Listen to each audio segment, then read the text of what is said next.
agreed to meet a vampire at a cemetery. How much more cliché can you get? Nothing comes readily to mind. Could have left the door unlatched. What of my privacy? I value it rather deeply. Unmolested, especially by unwanted guests, that's my preferred state. Besides, I knew you'd find a way to get in. True enough. Need to find your friend. I'm hoping you'll agree to help. I shall do whatever's in my power. Yet what you want or even need must matter little. What matters is what Detlef wants. If he does not wish to be found, you will not find him. Ever. End of story. Come on. Gotta be some way.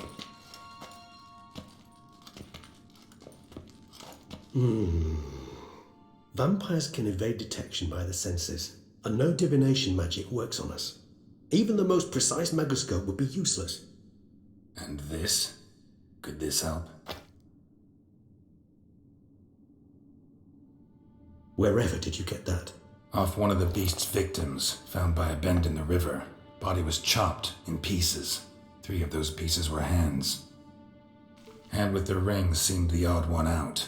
Abruxa had taken an interest in it.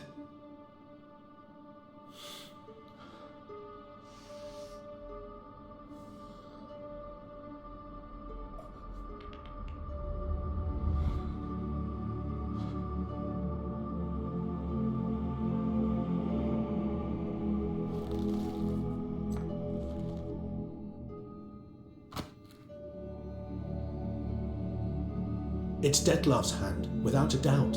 It will do splendidly.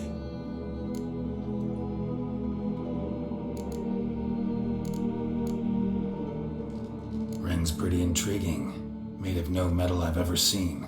And the ornamentation. It comes from our home, where we lived before the conjunction of spheres. It's actually mine.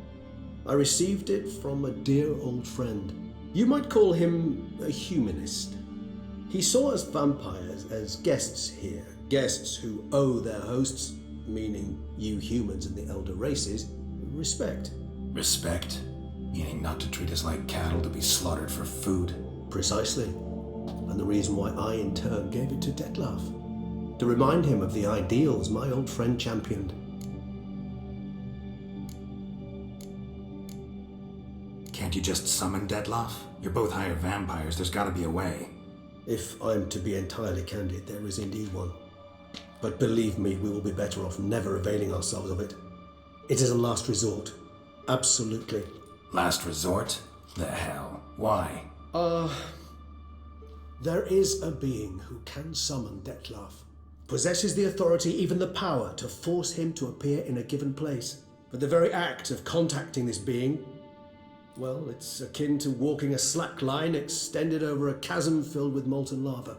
An exercise as perilous to me as it would be to you.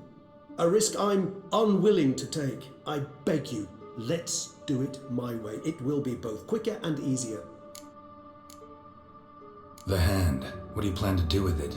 You've heard of Kovinaris' theory of tissue memory retention. Rings a distant bell.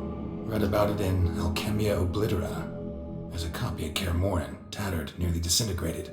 But if memory serves, Kovinaris never managed to prove it worked. He did prove it, just never managed to publish his findings. He and I corresponded, you see, after we became friends. Thus, I know he completed his research and performed the first tests. It's complicated, so without delving into details, it is possible to use any piece of tissue to reconstruct what a whole body experienced. How's it work? We need any special equipment? We must brew a decoction which Kovinaris gave a rather poetic name, resonance. Once imbibed, it sends one into a trance similar to that induced by narcotics. This triggers visions of events linked to strong emotions experienced by the tissue's owner. Picture it as dreaming a fragment of someone's life. Any chance we might see what Detlef was doing just before he lost his hand? Indeed. Though I also hope resonance will reveal the location of Detlef's hideout.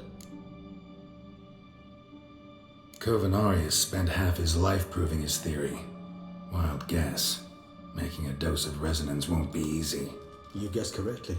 In addition to Detlef's tissue, we shall need a powerful occipital lobe stimulant.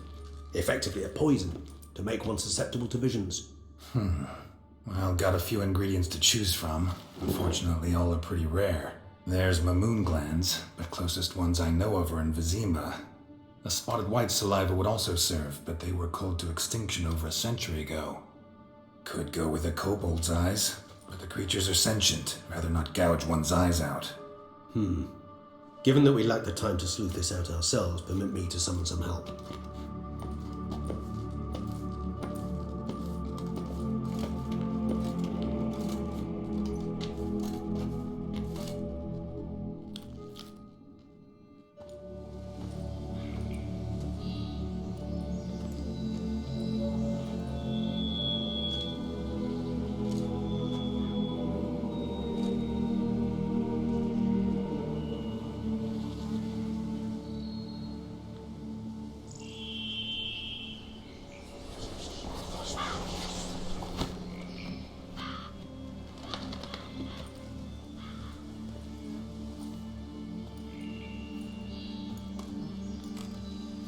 What was that? A raven? Rather a common sight at this latitude. Very intelligent fowl. I asked him to look for the creatures you mentioned, him and his brethren. Perhaps they'll find one in the area, and I would hazard that a flock of ravens will spy any said creature faster than a solitary witcher would. With all due respect to your skills, my friend. It will take them some time nonetheless, so perhaps you'd care for a snifter of mandrake. Rarely say no to a snifter. Sadly, this is but a weak infusion rather than a proper distillate. Even better.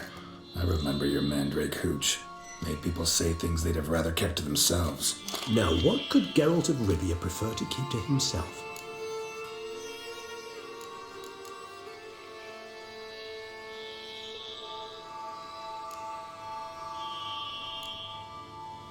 Everyone's got some secret. I agree wholeheartedly. I also believe it wise at times to share one's secrets, unburden oneself to those one can trust. This your sophisticated way of asking me if I trust you?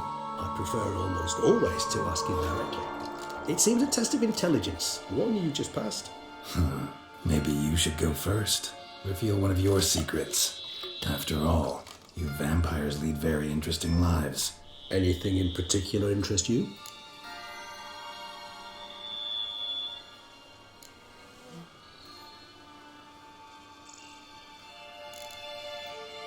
Got plenty of questions I'd like to ask, but let's postpone any longer conversations until things calm down. Unable to focus your thoughts at the moment, I understand. I too am anxious to know the news. Still no sign of your winged friend. Sure it understood what you wanted? Dead certain. Let's wait a bit longer. It'll return soon, don't doubt that for a moment.